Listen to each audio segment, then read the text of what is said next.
আজ আগরতলা পুর নিগমের কনফারেন্স হলে বসে গুরুত্বপূর্ণ জরুরি বৈঠক। শহরে নাগরিক স্বাচ্ছন্দ্যে গতি আনতে বৈঠকে নানা কর্মপরিকল্পনার কথা আলোচনা হয়েছে। নিগম এলাকায় চলতি উন্নয়নমূলক কাজের ধারা এবং তার মূল্যায়ন, আগামী দিনে শহরের উন্নয়নে আরও কি পদক্ষেপ নেওয়া প্রয়োজন তা নিয়েও আলোচনা হয় বৈঠকে। বৈঠকে অংশ নেন সমস্ত এমআইসি সদস্য সহ বিভিন্ন ওয়ার্ডের কর্পোরেটররা, ছিলেন পুর কমিশনার শৈলেশ কুমার যাদব সহ বিভিন্ন দপ্তরের উচ্চপদস্থ আধিকারিকেরা। বৈঠকের নির্যাস বলতে গিয়ে মেয়র দীপক মজুমদার জানিয়েছেন, মশা নিধনই হল এখনকার জরুরি পদক্ষেপের প্রাথমিকতা। মশার উৎপাত বেড়ে গেছে শহরে।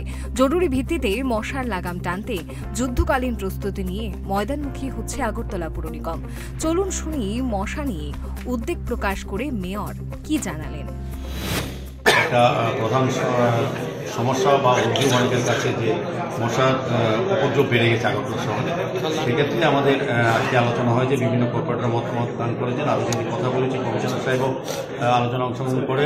আমরা দেখেছি যে আমাদের যে মেইন কারণটা হচ্ছে আমাদের ড্রেনগুলি আমাদের সাফাই কর্মীরা, আমাদের কর্মচারীরা ওয়ার্ডে কর্পোরেটরের মাধ্যমে নিয়মিত পরিষ্কার পরিচ্ছন্ন করার চেষ্টা করেন। তারপরও কিছু সংখ্যক নাগরিক তাদের দায়িত্ব সম্বন্ধে সচেতন না হয়ে ড্রেনে যত্র আবর্জনা ফেলে রাখে। সেই কারণে ড্রেনগুলির জল জমে থাকে, তারপরে মশার লার্ভা তৈরি হয়, সেদিকে মশার উপদ্রব বাড়ে।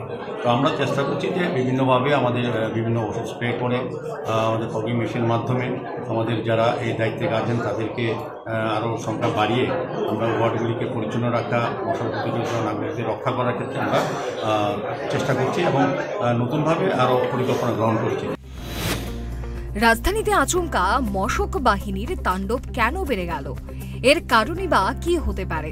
উত্তরে মেয়র কি জানিয়েছেন শুনুন। যে জলটা বাংলাদেশে যায়, আমাদের মেইন যেটা আর্টলাইন, যেটা একটা হচ্ছে আখড়া খাল, একটা হচ্ছে কালাপানিয়া। শহরের সমস্ত জল এটা বাংলাদেশে যায়, কিন্তু এখন বাংলাদেশের অস্থির পরিস্থিতিতে আমরা দেখেছি বাংলাদেশে ওই জায়গাতে বাঁধ দিয়ে দিয়েছে। কালাপানিয়ার জলটা ইচ্ছে করলে আমরা পরিষ্কার করে পাস করতে পারছি না। এটা আগে মধ্যে বিএসএফ এবং বিডিআর সঙ্গে কথা বলে আমরা এই সময় খুলে দিত, আমরা কাজ করতে পারতাম, শহরটা পরিষ্কার জলটা সুন্দরভাবে এখান থেকে বেরিয়ে যেত। কিন্তু এবারে অস্থির পরিস্থিতি বাংলাদেশে ওরা যেটা পরবর্তী সময় দিত মার্চের পরে, এটা আগে দিয়ে দিয়েছে। এই কারণে আমাদের শহরে জলটা কালাপানি দিয়ে বেরোচ্ছে না। সেই কারণে কিছুটা জল শহরের বিভিন্ন ড্রেনে জমে আছে, সেখানে মশার উপদ্রব হচ্ছে। আমাদের সরকারের তরফ থেকে, আমাদের পৌর নিগমের তরফ থেকে চেষ্টা করা হচ্ছে নগরবাসীর সুখ আর স্বাচ্ছন্দ্যের বিকাশই আগরতলা পুর নিগমের অন্যতম প্রাথমিকতা। আজও বেশ জোরের সঙ্গেই জানিয়েছেন সে কথা বলতে গিয়ে মেয়র জানিয়েছেন, শহরবাসীকে আধুনিক বিজ্ঞানসম্মত নাগরিক পরিষেবা দিতে নিগমের তরফ থেকে রাজ্যে আসা ষোড়শ অর্থ কমিশনের প্রতিনিধিদের কাছে অতিরিক্ত অর্থ দাবি করা হয়েছে। রাষ্ট্রশাসন নিয়ে, মহাশ্মশান নিয়ে, সমস্ত জায়গা নিয়ে আমরা করছি। আর আমাদের বিভিন্ন আমাদের কর্পোরেটররা বলেছেন যে আমাদের বিভিন্ন ওয়ার্ড অফিস করা,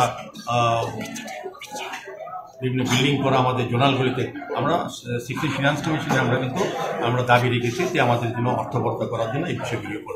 আমার বিশ্বাস যে ফিনান্স কমিশন 16 ফিনান্স আমার জন্য অর্থ বরাদ্দ হবে। আমরা আমাদের অফিস বিল্ডিং করবো, ওয়ার্ড অফিস করবো এবং পৌরসভার ক্ষেত্রে যা প্রয়োজনীয় নাগরিক চাহিদা বা সমস্যা সেগুলি সমাধানের চেষ্টা। এদিন সংবাদ মাধ্যমের সামনে পুর নিগমের লক্ষ্য প্রত্যাশা তুলে ধরতে গিয়ে ফের নাগরিক সচেতনতার উপর জোর দিলেন।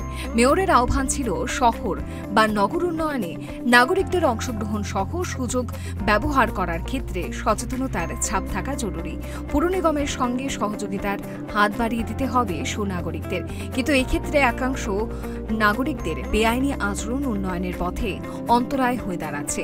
আক্ষেপের সুর গলায় তুলে জানালেন মেয়র দীপক মজুমদার। এদিন স্মার্ট সিটির উন্নয়ন চিত্র তুলে ধরে মেয়র জানিয়েছেন, ষোড়শ অর্থ কমিশনের কাছে অতিরিক্ত অর্থ দাবি করা হয়েছে। সেই অর্থের যোগান আসলে জোনাল থেকে প্রতিটি ওয়ার্ডে উন্নয়নের গতিবেগ আরও বাড়বে। Bureau report, Times 24। প্রেমের মরশুমে স্বর্ণকমল জুয়েলার্সের নিবেদন শুধু তোমারই জন্য। অফারটি চলবে 28 জানুয়ারি থেকে 15 ফেব্রুয়ারি। পান সোনার মজুরিতে 25% ছাড় ও হীরের মজুরিতে 100% ছাড়। লাকি ড্রতে আছে 10টি হোম অ্যাপ্লায়েন্সেস জেতার সুযোগ। চলছে গ্র্যান্ড ডায়মন্ড ফেস্টিভ্যাল, শর্তাবলী প্রযোজ্য। আসুন স্বর্ণকমল জুয়েলার্স, আগরতলা, উদয়পুর। দোকান প্রতিদিন খোলা।